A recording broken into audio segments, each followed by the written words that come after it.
FCEditor hits 1.0, which means it's time for the next wave of guides. In the Complete Guide series, I'll be explaining everything you need to know about making custom FutureCop levels in FCEditor. For this video, I'll be explaining the Asset Manager. Some things in this video may be subject to change, so be sure to look out for any update showcase videos. But for now, let's start managing some assets. The Asset Manager is for working with all the needed assets in the mission file.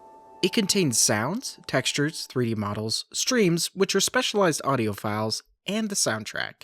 Managing assets becomes especially important for Crime Wars style levels, as this is where you can add the needed models and sounds used by actors in scripting.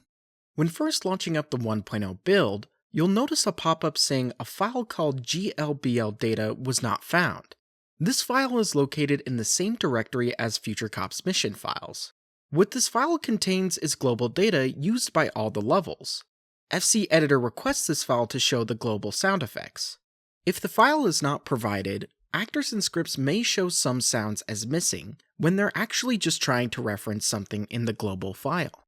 To provide this file, simply just copy the one in FutureCop and paste it in the editor's directory. Loading up into a level, the Asset Manager can be found in the bottom left of the screen. With the Asset Manager open, it will show the directories of the different kinds of files and a single file for the soundtrack. Moving from top to bottom, let's first look at sound effects. Here we can see all the sound effects in the mission file, but notice how the ones shown first are blue. This blue tint means that these sound effects come from that global file. They're read-only and cannot be modified. So let's scroll down to a sound file without the blue tint. If we click on one of these files, it will bring up a couple of windows on the property panel. Here we have a media player that can play the sound. It also has important data relating to the sound, such as the bit count and sample rate. Below that is some property data. Sound effects can be grouped together in a way that if an actor or script tries to play the sound, it will choose the next sound effect in that group. If sound effects have the same group ID, they're grouped together. Script ID is the ID that actors and scripts use to reference this sound effect. For grouping sound effects, this ID needs to be the same as the others. Grouping sound effects seem to be inconsistent, and unless you need a very specific use case, these values can be completely ignored as the editor will allocate the necessary IDs for you. Does loop mean if the sound effect should keep looping when playing? This is used for things like ambient hover sounds for tanks or the flying noise for aircraft. There is much more that can be done with these sound effects by right-clicking. We can rename the file, delete the file, export, import, and import parsed. FutureCop asset files are typically a specialized file format for the game. This means that when importing data into FutureCop, it needs to convert the standard file format into FutureCop's needed format.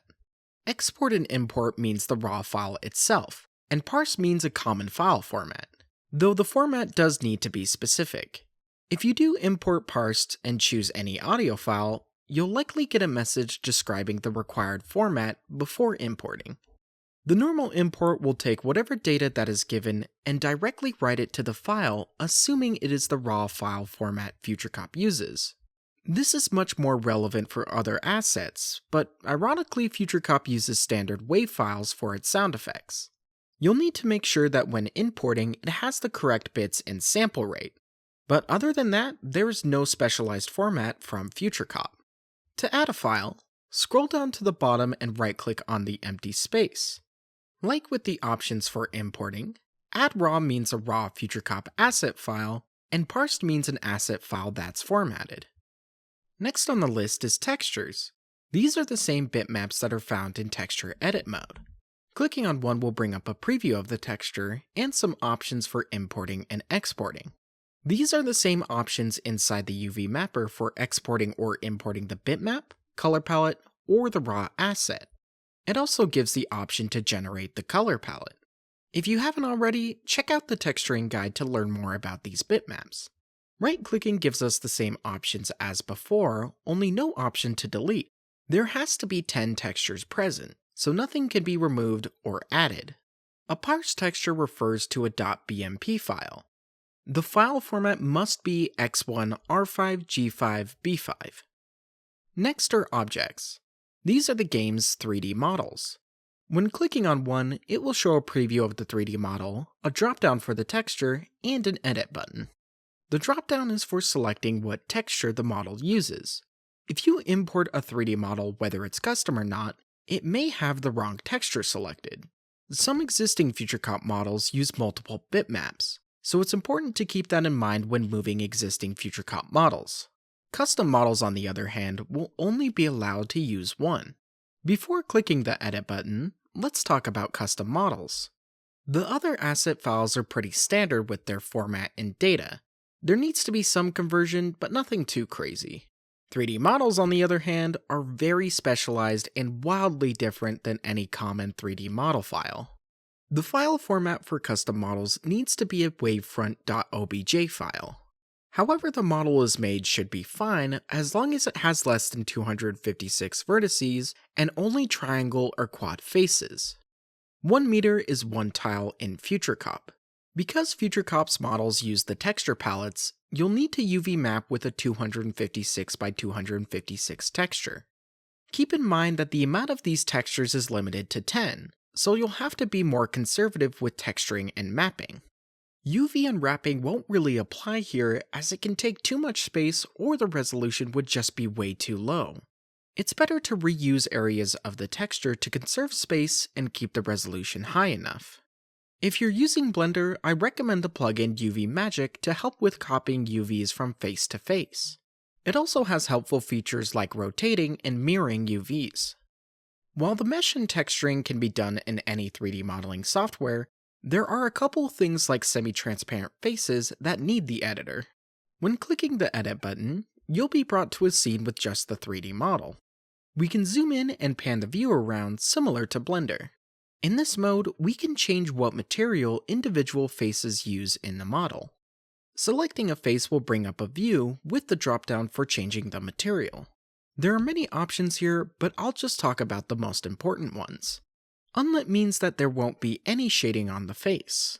Anything with transparent will mean that the face is semi-transparent if UV mapped to a semi-transparent part in the texture. Lit flat means that the face is shaded, but the entire face is one shade. Lit can allow a face to have different shade for each vertex, but only if the normals are not all the same. Moving on from objects are streams. Streams are a little weird, but they are audio files typically used for dialogue, but they can also have a little animation attached to them, like a GIF. You can see this animation play on the start of Crime War levels. These audio files are 8-bit instead of 16-bit like with the sound effects. Selecting a stream will bring up the media player to listen to it, and to preview if it has a mini animation. There will be options to export or import the sound, and options for exporting, importing, or removing the mini animation. The options for the sounds are parsed WAV files, however the mini animations are not parsed. When right-clicking on a stream, the only options that are presented is renaming and deleting. That's because streams are technically two files, and you'll need to use the property panel for exporting and importing. Streams are very explicitly index-based, meaning how FutureCop references these streams is by what position the streams are in rather than their data ID like with other asset files. If a stream is removed, everything below it will have its index changed, and if a level is already scripted, FutureCop will reference the wrong streams. Unless it is an empty level, or the stream was the last one added, it is a very bad idea to remove a stream. When adding a stream, it is looking to add the audio file first, rather than the mini animation. The last asset to talk about is the soundtrack. The soundtrack stands alone instead of being in a folder. Selecting it will only bring up the media player, so to manage the soundtrack, simply just right-click on it. And that's all you need to know for the Asset Manager. The Asset Manager is an essential part for actors and scripting, and now with that out of the way, we can now start jumping into those topics. The next video, we'll dive straight into actors, and boy is there a lot, so be prepared and I'll see you guys then.